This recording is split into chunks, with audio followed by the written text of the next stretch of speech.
He's backed by Four Strikes, the management of Tyler the Creator, Brockhampton, and the late Mac Miller. His recent vinyl me please pressing sold out in under 2 hours, and he released his debut studio album Gelato last October to widespread acclaim. His name is Boylife, and he's a singer, songwriter, producer, and creative based out of Los Angeles. By the end of this video, we're going to uncover his roots and unpack his creative output across multiple bands that led up to the Boylife moniker. Boylife, real name Ryan Yu, was born to first-generation Korean immigrants and hails from Los Angeles. The Boylife moniker comes from the 2002 Cody Chestnut track, Boylife in America. He shared that he first began playing guitar when he was in the 9th grade, and then started studying jazz in college. While definitely a time skip from his youth, our story starts when Yu delved into music while studying ethnomusicology and communications at UCLA. Yu's first musical endeavor was the Primaries, a short-lived band he founded in 2012 among UCLA students. He stated in an interview with the Daily Bruin that he envisioned the band's sound as a mixture of R&B and soul, but presented through a jazz framework. While the band fizzled out by May 2015 after only releasing 4 tracks and a number of covers, it can still be reflected back on as a jazzy student group, a good starting point for Yu. The Primaries' dwindle coincided with the birth of Common Souls, an alternative R&B and electronic duo composed of Yu as its sole vocalist and Nick Velez, a fellow UCLA student, as its instrumentalist. Although the outfit's early material was definitely amateurish, it felt so much more polished and mainstream ready in comparison to the Primaries' material. A mixed bag of electronic, R&B, and pop-inspired Lucy's led up to Common Soul's first and only project, Pyramid Lake, which was released in December 2016. Its lead single, Arizona, a passionate ballad about lovers escaping to Arizona to remedy the relationship's growing divide, is of note because it won the 2016 Song of the Year award for the John Lennon Songwriting Contest, which is sponsored by Yoko Ono. Of the project's 5 tracks, its best is Roots Habits. Central themes of Yu's music are established on this EP, including a strong connection to his Korean heritage, which he conveys through Korean language interludes, and his religious trauma. Past Pyramid Lake, Yu and Velez's only output under Common Souls was minimal, with the duo's final output consisting of the singles Jasmine and Honeydew, released in 2018 and 2019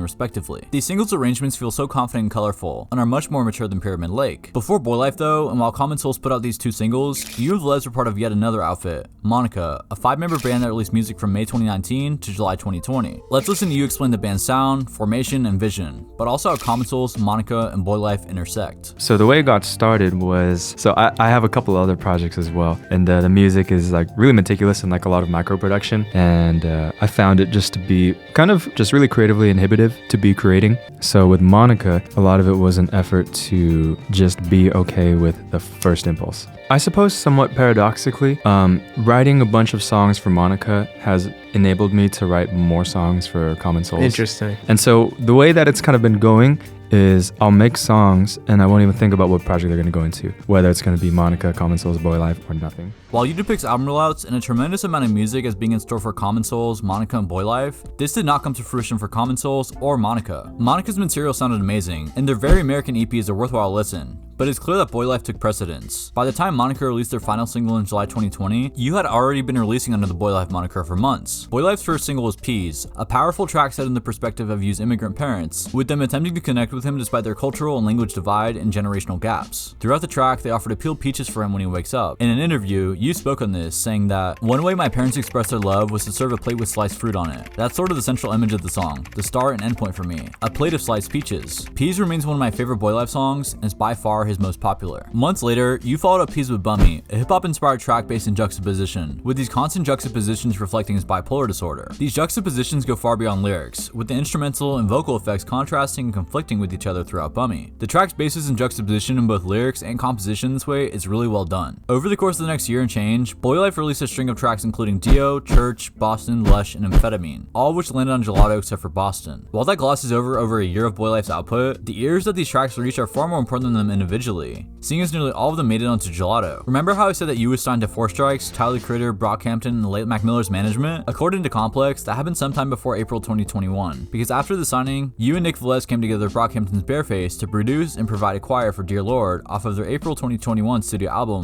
Roadrunner, New Light, New Machine. Let's look at this clip to see how that came together. That song, I had it as like an a cappella like idea, just as like a voice note on my phone.